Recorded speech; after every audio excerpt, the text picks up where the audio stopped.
जरूरी है। दर्शकों नमस्कार, मैं हूं आपके साथ रोशनी और ये है MNS न्यूज नेटवर्क और आप देख रहे हैं MNS न्यूज टीवी। आइए देखते हैं आज की कुछ खास खबरें।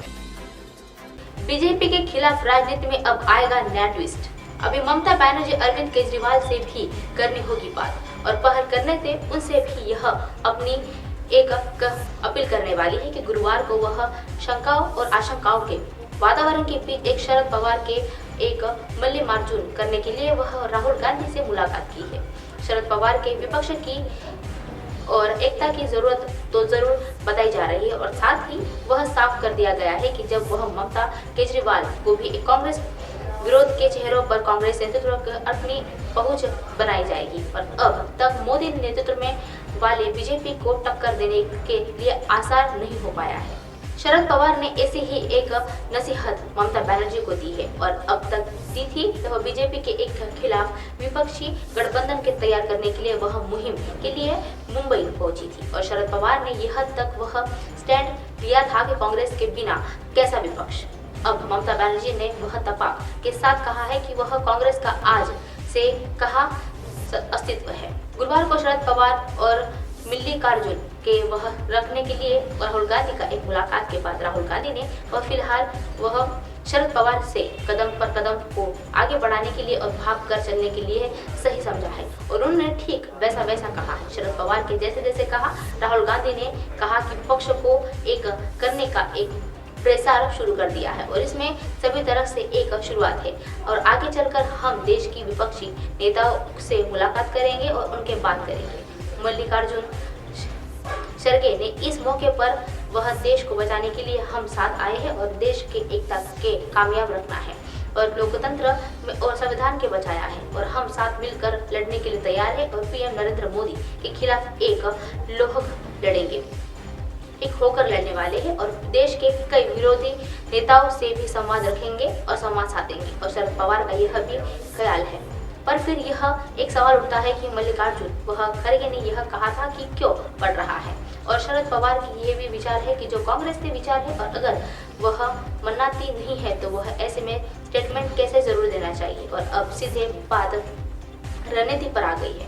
कार्यकर्ताओं ने यह कहा है कि अभी तो शुरुआत है और आपको बाकियों को भी बात करना होगा और वह प्रोसेस का काम शुरू करना होगा। शरद पवार के विचार हमें जैसे ही है वह तमाम बयान पर उनके अधिकारियों का भी बयान करना चाहिए और जो पिछले कई दिनों से अडानी, प्रधानमंत्री नरेंद्र मोदी की डिग्री और उसे सावरकर जैसे मुद्दों पर कांग्रेस और एनसीपी के बीच दिखाई दे रहे हैं।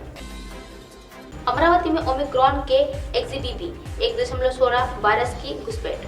मार्च में अमरावती जिले में कोरोना वायरस का संक्रमण बढ़ने लगा है तो यहाँ पे 84 सैंपल जिनमें वह सिक्योसिंग के एक पुणे स्थित में नेशनल वायरस टेस्टिंग के एक लेबोरेटरी में भेजा गया है और इनमें से 53 के सैंपल की रिपोर्ट भी आ चुकी है जिसमें कोरोना के वह ओमिक्रॉन वायरस का एक नया म्यूटेशन XBB 1.16 वायरस का संक्रमण निकला हुआ है। भारत में XBB के एक वेरिएंट में 16 मरीज पाए जाने के बाद हड़कंप मचा हुआ है। फिलहाल एक चौथा है जो राज्य वह कोरोना की लहर है और वह अमरावती में आ चुका है और ये नया वायरस है।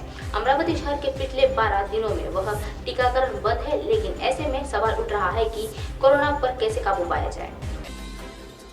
बेमौसम बारिश से दूर रखा ग्रीष्मकालीन प्याज भीगने से सड़ गया।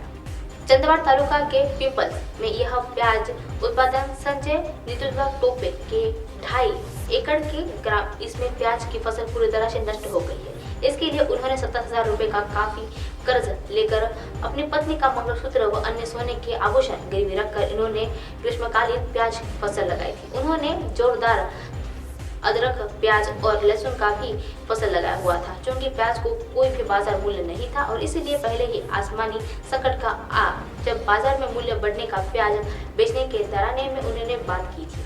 उसमें लगातार 3-4 दिनों तक ओलावृष्टि और बेमौसम बारिश के दौरे में खेत में रखी हुई प्याज 15 से 20% की प्याज पूरी तरह से जलकर नष्ट हो गई है और प्याज उत्पादन कर रहे हैं। इस आसमानी संकट में सपनों पर पूरी तरह से पानी फेर दिया है क्योंकि उत्पादन और परिवहन की लागत और श्रम पूरी तरह से नष्ट हो गया है।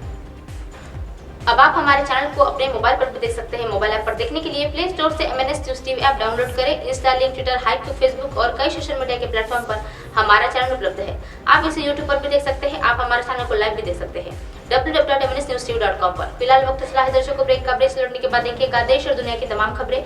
बने रहिए MNS न्यूज पर। नमस्कार।